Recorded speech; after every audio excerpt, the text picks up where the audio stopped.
तब्बल हा. मागच्या वेळी आपण शंकरांचं संपत आले ना. हा, हो हो. आपल्याला कुठपर्यंत बघितलेलं आपण? तो पेज पेज नंबर. 44 पानावरचं, किंवा ते हरिहरती पापानी ते नक्की झालेलं, तिथूनच बघूया आपण. हो, चालेल चालेल. हा हा त्याप्रमाणे हरींचं कार्य दाखवतं ना, तिथून वाचू. म्हणजे वरून 5वी ओळ आहे. त्याप्रमाणे हरीचे कार्य दाख दाख अ, एक मिनिट. हा हा त्याप्रमाणे हरीचे कार्य दाखविताना सुद्धा म्हटले आहे, मानस सुखदुःखानाम हारक हरिही. सुखदुःख वगैरे सगळ्या ज्या मनोवृत्ती आहेत, त्या सगळ्याही मनोवृत्तींचे हरण करणारी हरी देवता आहे. हरीर हरती पापानी, हरितीच हरा, हरतीच हरिही. दोन्ही व्युत्पत्ती एक आहेत. म्हणजे हर हेही हरण करणार आहेत आणि हरी हेही हरण करणार आहे. मग या दोघात फरक काय ते आपण मागच्या वेळी पाहिलं होतं, की हर मानसिक दुःखांचं हरण करतात, म्हणजे बाह्य दुःख घालवून सुख प्रदान करतात. पण हरी मानसिक दुःख घालवतात, म्हणजे हरी मनाची स्थिती अशी करून टाकतात की तिथपर्यंत दुःख येणारच नाही. म्हणजे बाह्य सुखदुःख जरी असली तरीही त्या सुखदुःखांचा अनुभवच नाही, कारण तो मनोनाश झालेला आहे.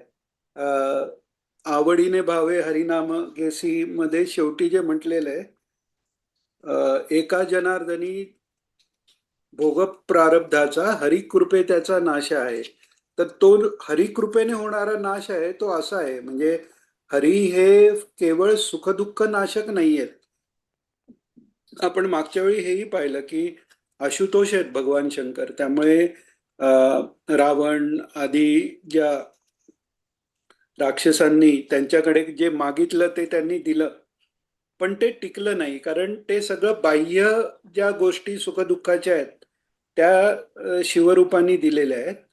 पण हरिरूपानी काय आहे, तर ते मनच असं झालेलं आहे की मन हेच उन्मन झालेलं आहे. त्यामुळे त्या सुखदुःखांची चा संबंध त्या मनाशी येऊच शकत नाही. किंबहुना वृत्ती सगळ्या संपल्या म्हणजे मनोनाश झालेला आहे. त्यामुळे जिथे मन नाही तिथे दुःख नाही, अशी ती स्थिती हरी करणारे आहेत. तर दोन्ही व्युत्पत्ती एक आहेत. आता महाराज सांगतायत, सर्वही पातकांचा नाश करणारी हरिशक्ती आहे. ते ईश्वराचे कार्य आहे. मानस सुखदुःखांचं हरण करणारी हरिशक्ती आहे. म्हणजे हरिस्वरूप परमात्मा मानस सुखदुःखांचं हरण करीत असतो. मनाची वृत्ती त्या सुखदुःखाकडेच लागली व त्याच्या अनुसंधानामुळे जास्तीत जास्ती सुखापेक्षा दुःखच दुःखवृत्तीच उत्पन्न होत आहे. हेही आपण मागे बघितलं की सुख जरी झालं तरी ते बाह्य जे सुख आहे ते टिकणारं नाहीये, आणि ते एकदा संपलं की दुःख आहे. त्यामुळे सुखाची आठवण आणि दुःखाची आठवण या दोन्ही आठवणी दुःखरूप असल्यामुळे सुख आणि दुःख हे शेवटी दुःख पर्यवसायीच होतं. पण त्याचा संबंध मनाशी आहे, तो जर तुटला, तो तोडण्याचं काम किंवा तिथून मनाला सोडवण्याचं काम हरी करतायत, की पूर्ण आनंद त्या चित्तात, वृत्तीरहित चित्तात उत्पन्न होतो. तर महाराज सांगतायत, मनाची वृत्ती त्या सुखदुःखाकडेच लागली व त्याच्या अनुसंधानामुळे जास्तीत जास्ती सुखापेक्षा दुःखवृत्तीच उत्पन्न होत आहे. मानस सुखदुःखानाम हारक असे सच्चित सुखरूप मूळ स्वरूप आहे, त्याला हरी म्हटलेलं आहे. म्हणजे भगवान शंकर मुक्ती देतात. मुक्ती दिल्यावर जे, किंवा ज्याला मुक्ती म्हणतात, की सच्चिदानंदाची प्राप्ती किंवा तद्रूप होऊन जाणं, ते सच्चिदानंद म्हणजे भगवान हरी आहेत. त्यामुळे निर्गुण आणि सगुण हे दोन्हीही रूप भगवान हरींचं आहे, विष्णूंचं आहे, श्रीकृष्णाचं आहे. मानस सुख दुःखानाम हारक असे सच्चित सुखरूप मूळ स्वरूप आहे, त्याला हरी म्हटलेलं आहे. म्हणून त्या दुःखवृत्तींचं हरण करून भास्य भासक भाव विवेक प्रदान करून त्या विवेकाच्या ठिकाणी बुद्धीला प्रेरणा करून तेथे स्थिर करून भवहरण करणे हे शंकररूपी परमात्म्याचे कार्य आहे. आता इथे काय काय घेतलंय बघा परत, की पहिल्यांदा काय केलं तर भाष्यभाषक विवेक प्रदान करून, हे कोणाचं कार्य आहे तर हे सवितृ रूपाचं कार्य आहे. पण ते सवितृ रूपाचं, गणपती रूपाचं, देवी रूपाचं तिन्ही कार्य हे भगवान शिवांच्याच अधिपत्याखाली आहे. तर ते सांगितलंय. म्हणजे पहिल्यांदा विवेक प्रदान करून, म्हणजे विवेक प्रदान कोणी केला तर सवित्र रूपी भगवान हरींनी केला. त्याच्यानंतर विवेकाच्या ठिकाणी बुद्धीला प्रेरणा करण्याचं काम केलंय गणेशांनी. तिथे स्थिर करणं हे कोणी केलंय तर ते बुद्धी रूपी देवीने केलंय. आणि मग ते स्थिर होऊन एकदा का मन किंवा बुद्धी हरीच्या ठिकाणी स्थिर झाली का ती शुद्ध बुद्धी तिचाही नाश होऊन भवहरण होऊन जातं. हे कोणी केलंय तर शंकरूपी परमात्म्याने केलंय. आणि ते करून जिथे पोचतं ते आहेत भगवान हरी. तर आता पुढे सांगतायत महाराज, इथे मानस जे सुखदुःख आहे त्याचं हरण करण्याचे कार्य चाललेले आहे. म्हणजे अद्यापि मानसाचे संरक्षण आहे. म्हणजे कसं आहे की बुद्धी ही गेली की तो जीवात्मा राहिलाच नाही, मग तो परमात्मा स्वरूपाशी एकरूप झाला. पण तिथपर्यंत पोचेपर्यंत जो काही साधन मार्ग आहे, साधनाभ्यास हा सगळाच बुद्धियोगच आहे. भगवान जे गीतेत सांगतायत, ददामी बुद्धी योगंतम येन माम उपयांती ते. तर हा सगळा साधन मार्ग हा त्या बुद्धीची शुद्धी करण्याकरताच आहे. बुद्धी प्रकाश झाला, मग बुद्धीला संरक्षण गणेशांनी दिलं. मग ती बुद्धी शुद्ध बुद्धी भगवती स्वरूप झाल्यानंतर त्या बुद्धीत परमात्म तत्वाचं प्रकटीकरण हे भगवान शंकर रूपाने केलं. आणि मग ती बुद्धी नाहीशी झाल्यावर मग केवळ सच्चिदानंद राहिलेला आहे.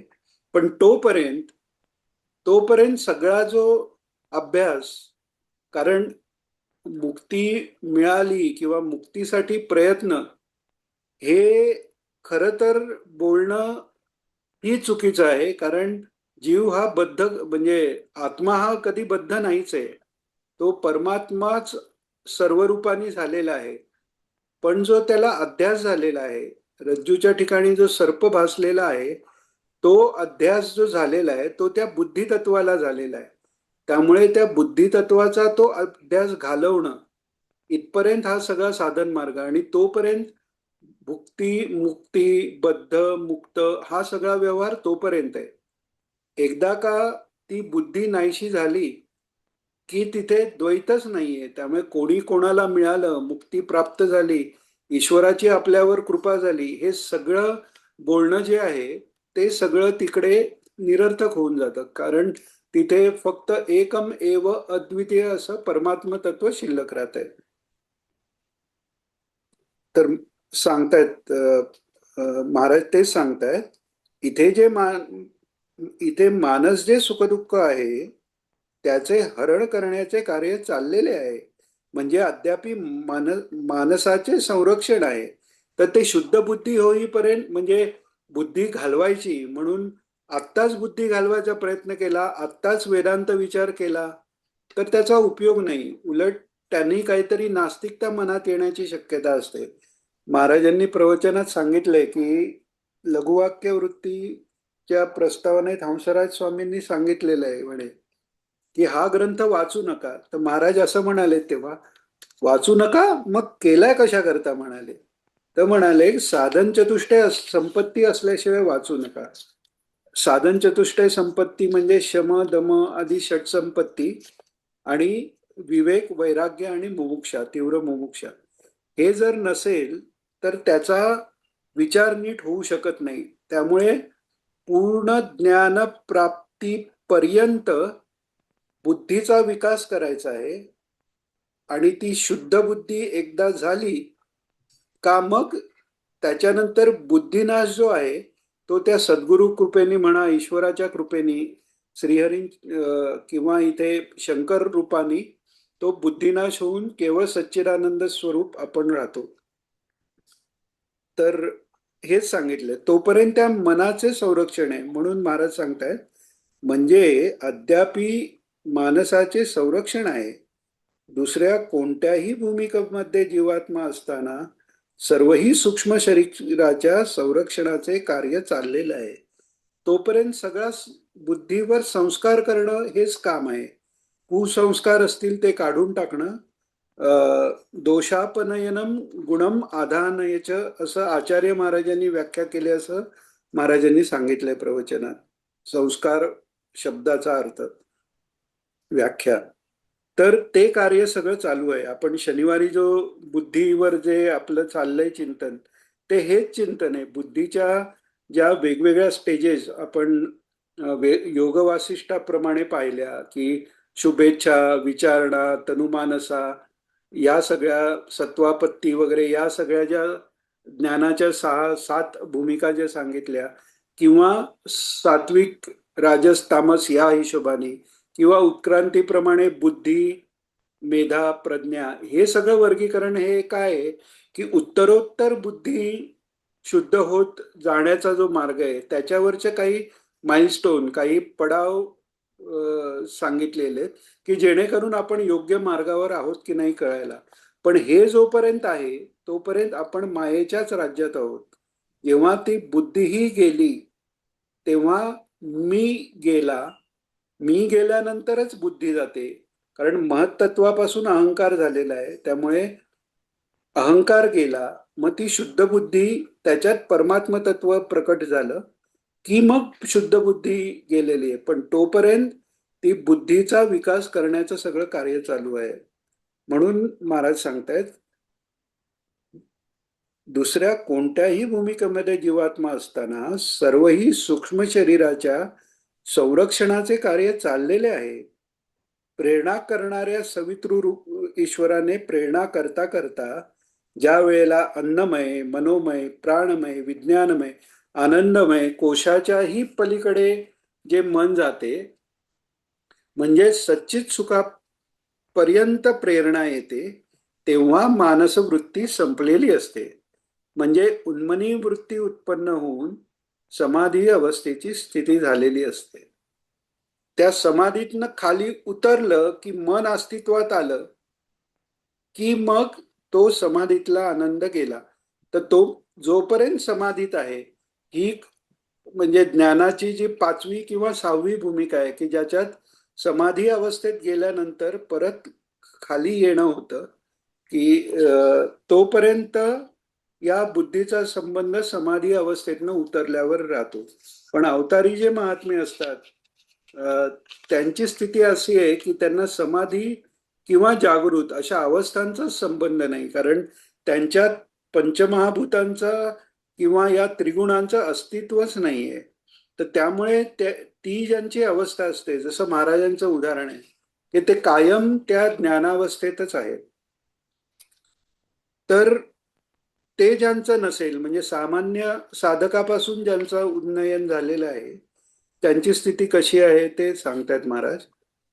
ब्रह्मज्ञान उत्पन्न झाल्यावर सुद्धा ते दृढ होण्याकरता तत्वज्ञान, मनोनाश, वासनाक्षय यांचा अभ्यास चालू ठेवला पाहिजे म्हणतात.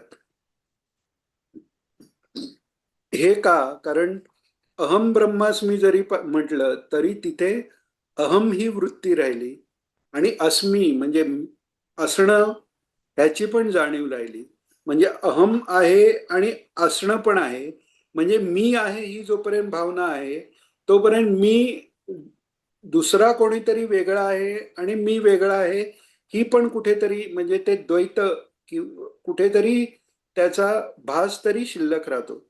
पण त्याच्या पलीकडे जर गेलं तेव्हा मीही नाही, अस्मीही नाही, तिथे केवळ वासुदेवच सर्व. म्हणजे अहम ब्रह्मास्मी नंतर सकलमिदम अहमच वासुदेव ही स्थिती, की जिथे मी हे जग दिसणार हे सगळं वासुदेवच आहे. इथपर्यंत बुद्धी गेली तरीही तिथे हे जग आणि मी असं वेगवेगळा जोपर्यंत व्यवहार होतोय तोपर्यंत कुठेतरी ती भेदाची जाणीव आहे. पण त्यापुढे जेव्हा महात्मा जातो तेव्हा भगवान म्हणतात की वासुदेव सर्वम इति स महात्मा दुर्लभा. असा महात्मा जो आहे की तिथे त्याचा मी नाहीच, नुसतं वासुदेव सर्वम या अनुभवात सच्चिदानंदात तो कायम असतो. तसा महात्मा दुर्लभ असं भगवान गीतेत सांगतात.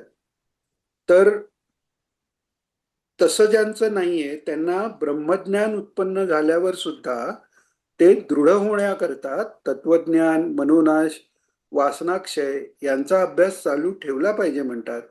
म्हणून चौथ्या भूमिकेवर जरी ज्ञान झाले असले, आता आपल्याला लक्षात येईल की म्हणजे ज्ञानाच्या भूमिकांचा आपण अभ्यास केला तेव्हा कदाचित कोणाच्या मनात आलं असेल की हे जास्त हेवी किंवा ज्ञानपर वाचायची काय गरज आहे.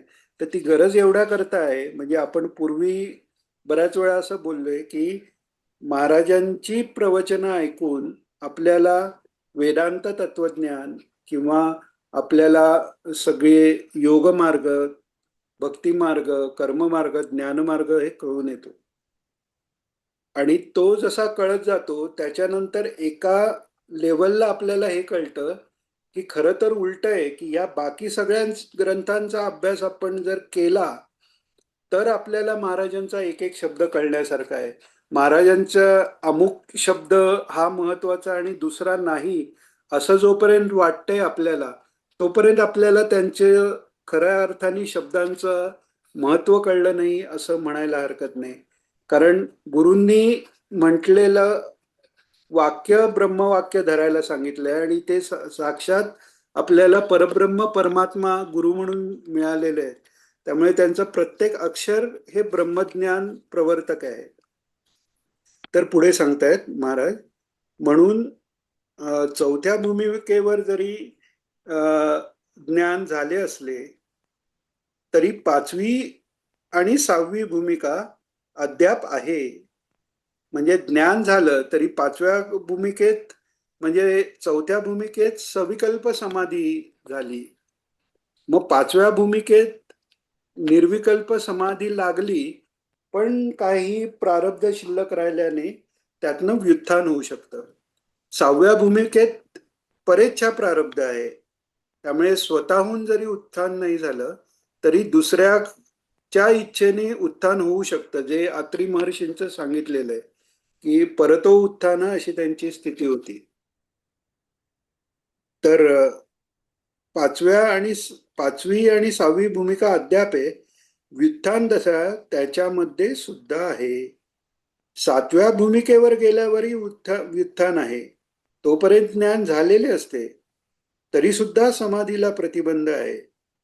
ईश्वर प्रणिधानाने ज्ञान आलेलं आहे परंतु कार्य अद्यापी पुढे आहे ना. अंतराय मध्ये मध्ये येत आहेत. त्यामुळे वासनाक्षय आणि मनोनाश होणे याची जरुरी आहे. हे समजण्याकरता रामकृष्ण परमहंसांनी चांगलं उदाहरण दिलंय की ज्ञानानंतरही वासना क्षयाचा अभ्यास का करावा लागतो किंवा वासना का शिल्लक राहतात. तर रामकृष्ण परमहंसांनी खूप छान त्याचं उदाहरण दिलंय की म्हणे एखाद्याला स्वप्नात वाघ दिसला, तो त्याला खायला आला आणि त्यांनी झोपमोड होऊन एकदम तो जागा झाला. तर आता वाघ नाही, तो खायला येत नाहीये, ते स्वप्न आहे हे कळलं, मनातली भीती गेली तरी पण काही वेळ ती धडधड आणि घाबरल्यासारखं जे वाटतं म्हणतं ना, अजूनही मला घाबरल्यासारखं वाटतंय म्हणतो, ते थोडा वेळ जे शिल्लक राहतं. तसं ज्ञान झाल्यानंतर सुद्धा आधी जर वासना क्षयाचा अभ्यास झाला नसेल तर काही वेळ त्या वासना तशाच राहिलेल्या दिसतात आणि त्या घालवायचा मुद्दामून अभ्यास करावा लागतो, हे महाराज सांगतात. अंतराय मध्ये मध्ये येत असतात. आता अंतराय ही आपण पाहिले, ते जर पाहिले नाही तर अंतराय म्हणजे विघ्न एवढाच अर्थ घेऊन आपण पुढे राहतो. पण आपण मागे अलब्ध भूमिकत्व, अनवस्थितत्व हे सगळे अंतराय जे पाहिले तर त्यातले अलब्ध भूमिकत्व, अनवस्थितत्व हे जे दोन अंतर आहेत ते ज्ञान भूमिकेला पोचल्यावर येणारे अंतर आहेत. की अलब्ध भूमिकत्व म्हणजे ज्ञान परोक्ष झालेलं आहे, अपरोक्ष ज्ञानाच्याही जवळ सविकल्प समाधी लागलेली आहे, पण तो एक पातळसा पडदा आहे, मी आहे या जाणीवेचा राहिलेला आहे. तर ते जाऊन समाधी लाभ होणे होत जोपर्यंत नाही तेव्हा त्याला म्हणतात अलब्ध भूमिकत्व. बरं, समाधी लाभ झाल्यावर पण प्रारब्धानी जाग येते. जसं आपण मागे नारद महर्षींचं उदाहरण पाहिलेलं आदल्या जन्मातलं, की ते त्यांची आई सर्पदंशाने मेल्यानंतर ते तपश्चर्या करत असतात तेव्हा त्यांच्या मनात भगवान प्रकट होतात आणि प्रारब्धानी ते एकदम असे उठून उभे राहतात आणि ते सगळं दर्शन जातं, ते तो आनंद जातो. तर म्हणजे काय की अनवस्थितत्व म्हणजेच ती अवस्था प्राप्त झाली तरी ती न टिकणं, हे सगळे वरच्या लेवलचे अंतर आहे तेव्हा येऊ शकतात. आणि हा ते अंतराय मध्ये मध्ये येत आहे आणि त्यामुळे सांगतायत आता महाराज, त्यामुळे वासनाक्षय आणि मनोनाश होणे याची जरुरी आहे. त्याकरता हरिस्वरूपाचे जे चिंतन करायचे आहे ते या रूपाने आहे. मानस सुख दुःखानाम हारकम, द्वंद्वाला हरण करणारे.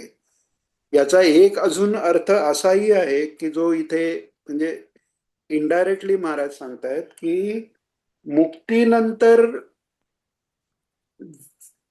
जे व्यवहार आहे तर त्याच्यात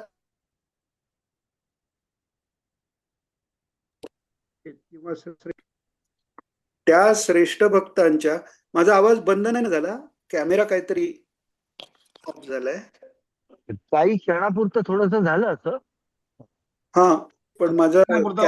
दिसतोय का? चालू आहे. हो, येतोय आवाज. आता येतोय. व्हिडिओ दिसतोय का? नाही ना?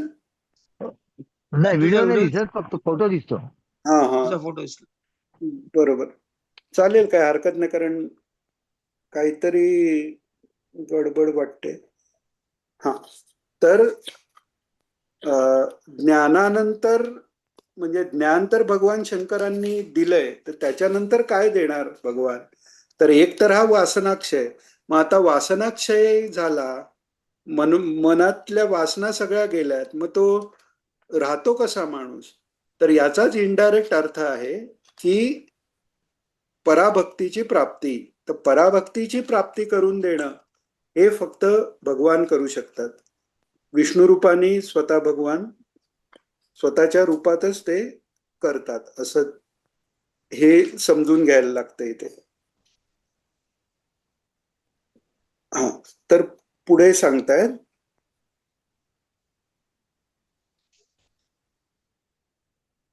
मानस सुख दुःखानाम हारकम.